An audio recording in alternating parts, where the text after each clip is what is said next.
Continuing on page 44 of From a Mountain in Tibet.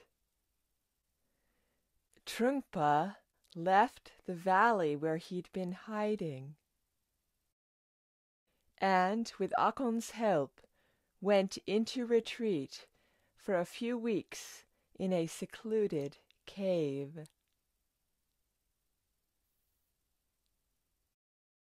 He was determined to decide once and for all what to do. He and Akong were both willing to die to defend their monasteries, but they were also concerned that as tulkus they were likely to make everyone around them even more of a target. There was also the consideration that they had both received a vast amount of teachings from their gurus. And if they were killed, all that knowledge and wisdom would be lost.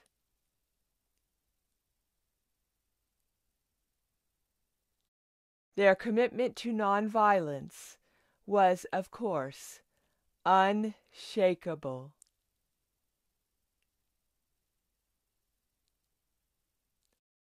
As Trungpa meditated on the mountain, communist troops were moving towards us at Dolmalakan from every direction. It seemed now that the only choice was between an attempt at escape or capture and death.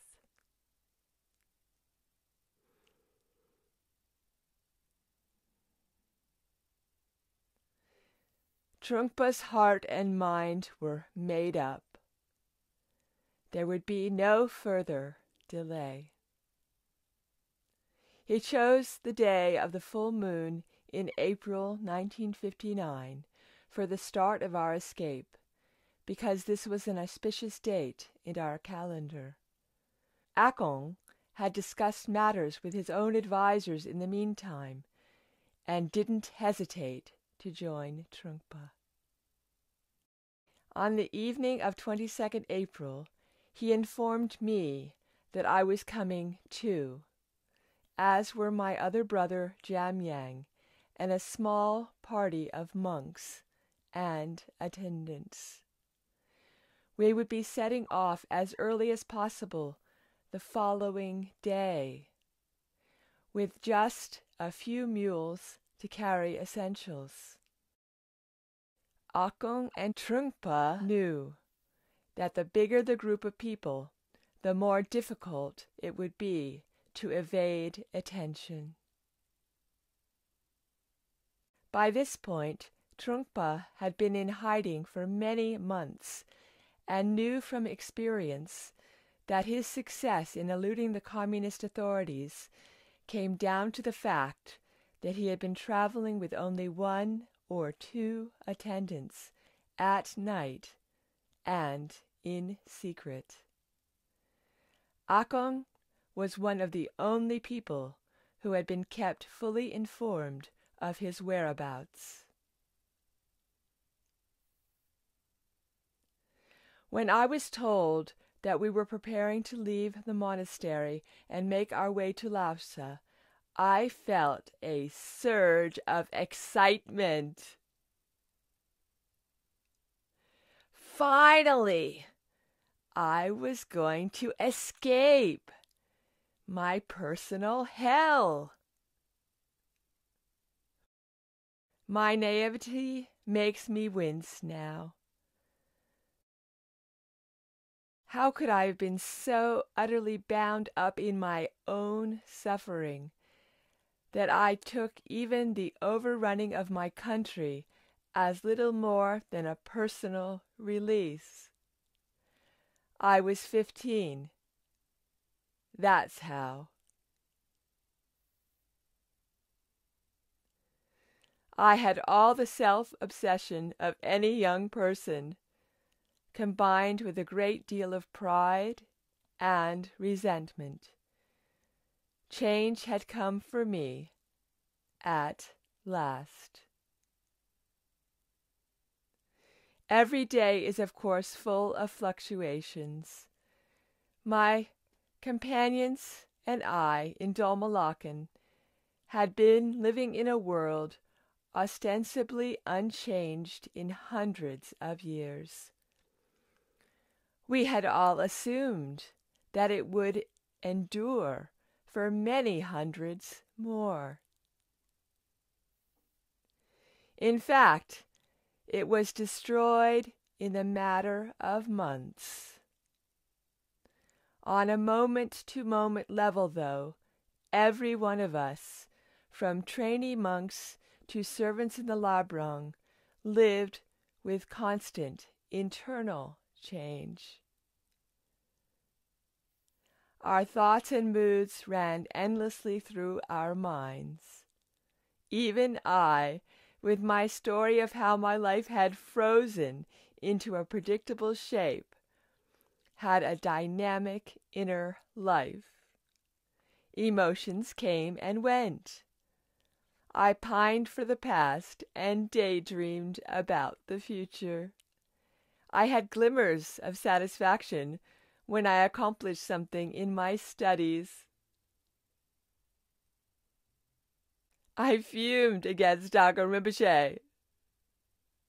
I wondered what my mother was doing. This was direct evidence of impermanence. If I had been paying attention, but I wasn't. And, of course, it is hard to make the connection between change at this level and the kind of change that means losing everything we hold dear. I spent most of my time feeling resentful at being in the monastery, which made it impossible for me to see it as an opportunity to learn about the wisdom of the Buddha, about myself and my potential. If I'd been able to feel grateful for this opportunity, I might have been able to grow. As it was, I hankered after the past and resisted the present. I was truly stuck, a prisoner of my circumstances. So much so that I interpreted the Chinese invasion of my homeland as my personal liberation. I was, in short, a typical human being. Most of us live lives as if we are half asleep. We are distracted and caught up by our thoughts, and as a result, we miss so many opportunities. We take it as a given that everything will be pretty much the same tomorrow as it is today. We manage to be surprised when change comes, whether it's negative, we get sick, our father gets sick, or positive, we're suddenly all grown up. We've fallen in love. We overlook the fact that every single moment is always vanishing, and with it our chance to wake up.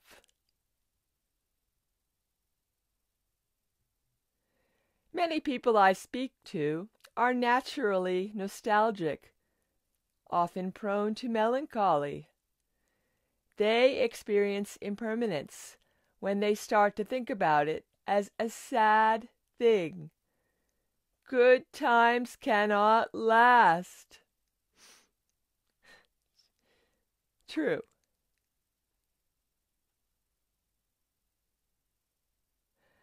We should treasure them, learn from them,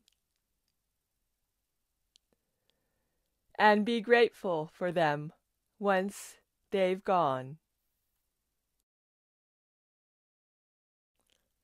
But bad times don't last either. Nothing lasts forever. Impermanence can sometimes be a way out of suffering. It's good to take time to notice that.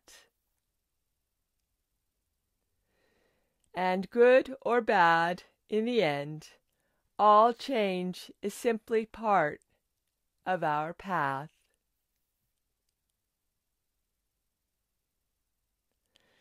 And material we have to work with. In Buddhism, we say, the obstacles are the path.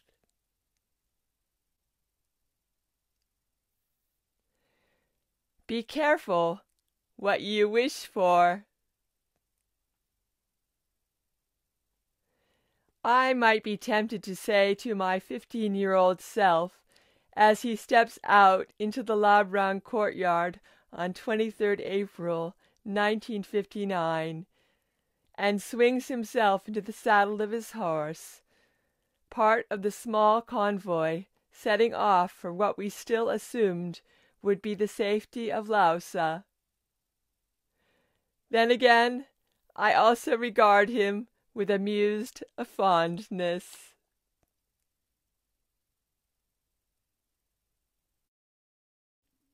He is just an overexcited child, eager to get going. He hasn't yet learned anything about impermanence, or the way that our minds shape our reality, such that freedom is always within our power.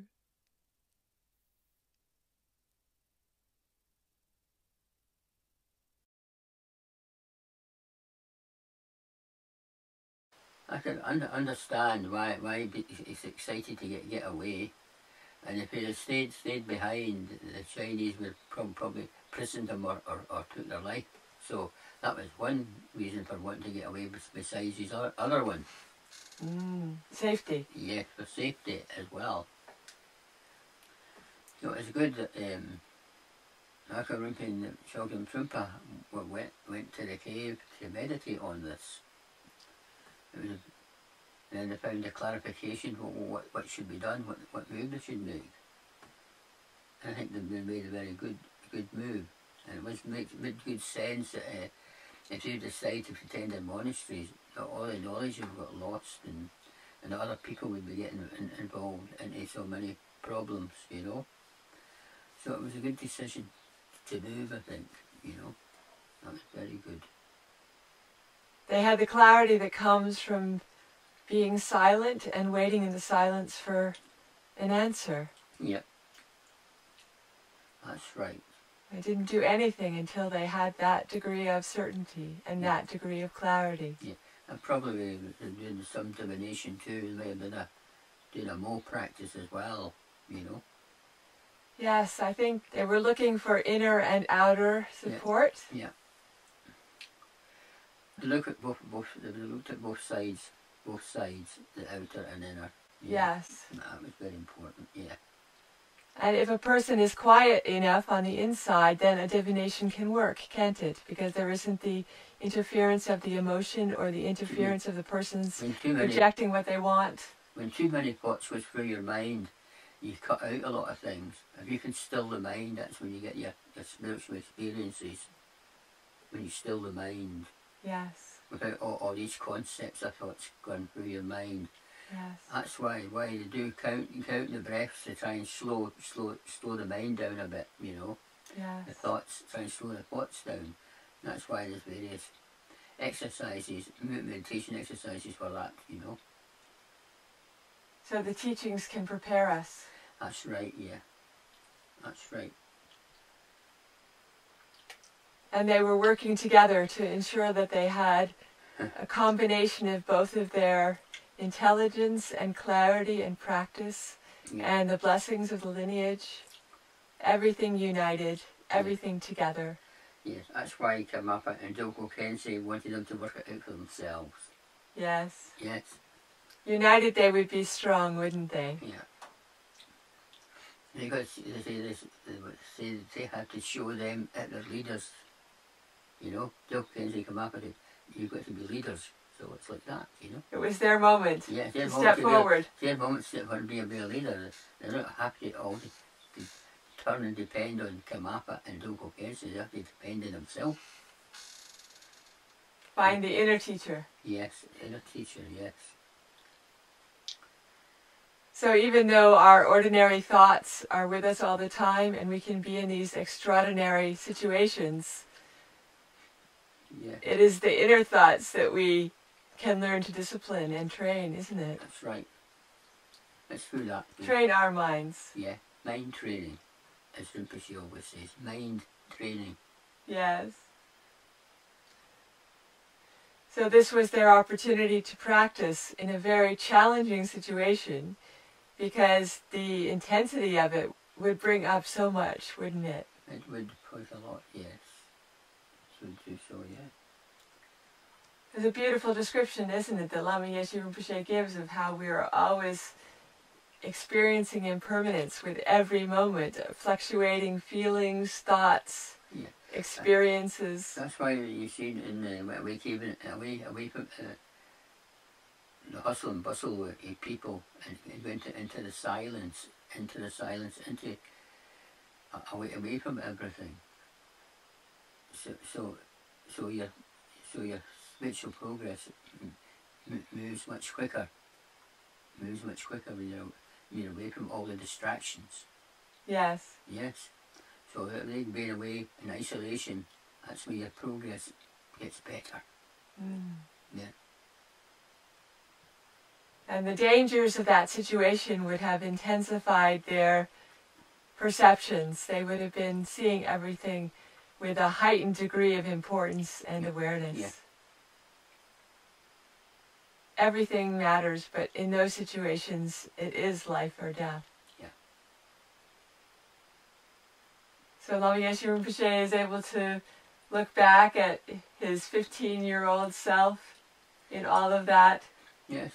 And feel a great deal of tenderness and kindness and closeness to that young man. Well, when you do that, you actually discover a lot more about yourself. You look back in your life, you discover more about yourself. So you do, yeah.